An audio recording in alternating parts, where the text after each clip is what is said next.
When I was a kid, my dad took me to the toy store. That's where I saw it, the Game Boy Color. My very first console. Still got it. But a Game Boy on its own, it's pretty useless. You need a game. And what better game than Austin Powers? Oh, behave. Yeah. Yeah, baby! I mean Pokemon Silver. So today I'm gonna revisit that game, but with a little twist. It's gonna be a Nuzlock playthrough.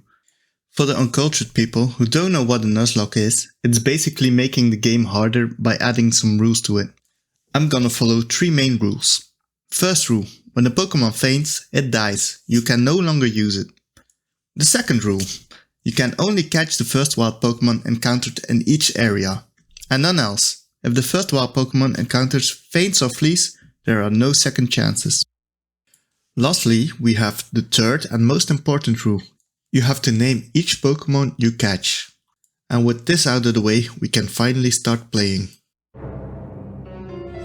Apparently, Professor Oak wakes us up. Did we get roofied? He doesn't even know my name. It's Fry.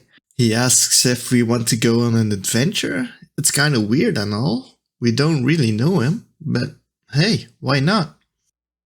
So, we meet my mom for the first time. She said something about a tree we have to go to. This tree is giving free Pokemon away. We're gonna pick Cyndaquil, cause I like fire types. We're gonna name him Elmo after my kitty cat, cause he is so cute. And he's our first addition to our team. Welcome, Elmo. Later on, we find the Peeping Tom looking through the professor's bathroom window. We ask if we can take a look, but he shoves us out of the way. Ah, so selfish. We fight our way through Route 29 to arrive at Cherry Grove City, to be greeted by a lovely old man who gives a tour of the place. He even gives us a map, which we never gonna use, cause who needs directions anyway? Not me. Yeah, we instantly got lost until we found 2 old guys in a house that tell us to go to Professor Elm. Again? What? I just came from there. While on our way to the professor, we bump into the Peeping Tom from before. He wants us to battle him. Yeah, fine by me. He proceeds by whipping out his Totodile, which is a hard counter to my fire type. Luckily he doesn't know any water moves and we beat him quite easily. So we win our first battle and earn 300 bucks. Hey, this is easy. When we arrive at Professor Elm's lab, we get questioned by the police about a Pokemon that has been stolen. Apparently, it was a boy with long red hair. Sounds like the guy we just battled against. The cop asks us if we know his name. Yes, indeed we do. It's Beatrice. Oh yeah, I forgot to tell you we got an egg from Mr. Pokemon. We now show the egg to Professor Elm, who is shocked by the discovery that Pokemon come from eggs. Isn't his whole career not based on the knowledge of Pokemon? Seems like an easy thing to find out. Before we leave to begin our epic journey, I'm gonna say goodbye to my mom, who is pretty okay with the fact that her 8-year-old son is gonna roam the country alone. Wait a minute, what? But she wants to help us by saving our money. No mom, you won't get my money. All you would do is spend it on Candy Crush. Okay, now it's time for us to catch our very first Pokemon. But if you remember rule 2, you have to catch the first Pokemon you encountered in each route. So we can't catch a Pokemon in Route 29. Aww. But lucky for us, nearby is Route 46. So, who is gonna be our new companion? It's Jack! Jack Sparrow! Get it? It doesn't take us long to get another member in our party. At Route 31, we pick up Buzz.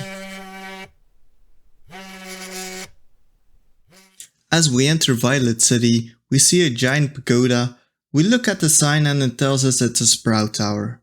Once inside, we find loads of sages that want to battle us. Lucky for us, they all have Bellsprouts who are weak towards Jack with his flying move. Jack! Don't hold back! Use Pack! After we composted all those Bellsprouts, we find a new team member. It's a Rattata. Welcome, Mr. Nibbles. So we finally reach the top floor, where we see that Beatrice has beaten the Elder Sage. Now it's our time to try and beat him. He opens up with the Bellsprout, but Jack, who is level 10 now, has no problem killing him with one shot. Hoot Hoot is next. With a well-placed crit, he is defeated with only 2 moves. Lastly, he brings out the Bellsprout again, who has no match for Jack. As a reward for beating him, Sage Lee teaches us how to flash.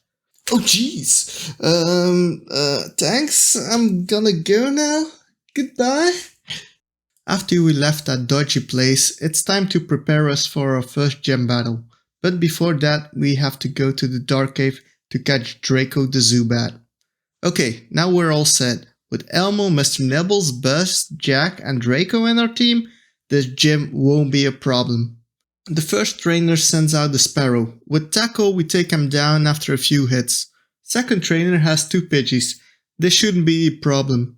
I got a few potions in my bag just in case. We heal up before we fight the second Pidgey. And then we take him down with a few tackles. Yes! Elmo levels up and finally learns Ember. This is huge! Faulkner, the gym leader, shouldn't be a problem now. The first Pokemon he opens with is a Pidgey, which is roasted by our newly learned Ember move. Secondly, he brings out Johto. This ain't gonna be so easy as his pre-evolution, but after a few Ember attacks, all that remains is some chicken wings. It's finger licking good. After a nice meal, Faulkner gives us our first batch and also the TM for Mudslap. As soon as we leave the gym, Professor Elm gives us a call. He tells us to meet his assistant in the Poké Center. He gives us an egg that we have to keep in our party to hatch it. On our way to the next village, we pass Route 32, where we capture Noodle. A few fights later, we witness our first evolution. It's Elmo, evolving into Quilava. We finally make it out of the Union Cave. That's when trouble started. We see a final trainer, Hiker Anthony, and oh boy, things went wrong.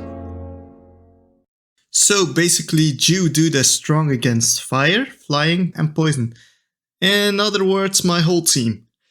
Elmo was already low HP from the encounters in the Union Cave, so when Geodude attacked him with his super effective move, well, you can see for yourself, we lucked out. But now the problem is, who are we gonna switch out? We bring out Noodle, but he gets one shot by dudes. Oh no! We look at our party, but who is strong enough to take him on? We have no other choice. We have to sacrifice Buzz and Mr. Nibbles to heal up Elmo. We bring out Elmo, who is now almost full HP. He uses Amber that does a bit less damage than half of the HP of the dude. Lucky for us, Geodude uses Tackle the next move. That gives us time to do another Amber, and yes, it crit, he dies! Next up is Matchup, but he ain't a problem for us.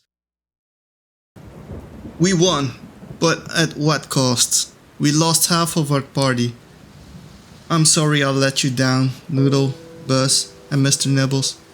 I promise I will do better in the future. I will learn from this mistake. Your sacrifice will not be forgotten. But we can't give up now. We have to rebuild. With only 2 playable Pokemon in our party, it's time to capture some new friends.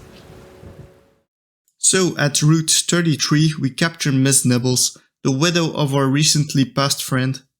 At Ilex Forest we capture Eddie the Zubat, and while we're running around, the egg that we got from the professor hatches into a Togepi, we named Eggsy. Now that we have a full team again, it's time to continue on our adventure. While exploring Azalea Town, we noticed that there are weird people dressed in black all over the place. Then we meet a man named Kurt who explains that they're all members of an organization called Team Rocket. Apparently they are planning to cut the tails of slowpokes to sell them. Kurt is planning to stop them. We wanna help, so we follow him to the slowpoke well, where he fell down the ladder and hurt his back. Well, isn't that convenient? It's now up to us to beat Team Rocket.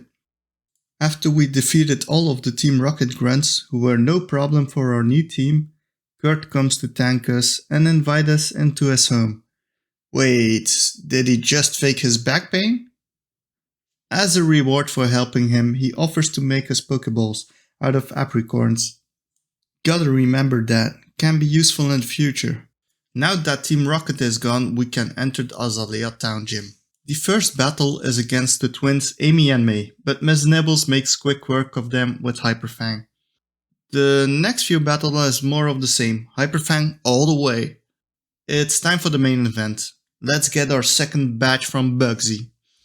She opens with Metapod, easy 2 hits and he's dead. Next up is Kakuna, he hardens and prolongs the fight. Before I can kill him, he poisons me. Now Bugsy has only Scythe left. Yeah, what a cool Pokemon. Always loved him when I was a kid. But sadly for Bugsy, he's kind of weak. So we beat her and we get our Hive badge. Yes, we got our second badge, and with that I'm gonna end part 1 of the series. If you like this video, maybe subscribe and dropping a like. I'm new to this, so it can take a while till part 2. So goodbye, and I hope to see you next time.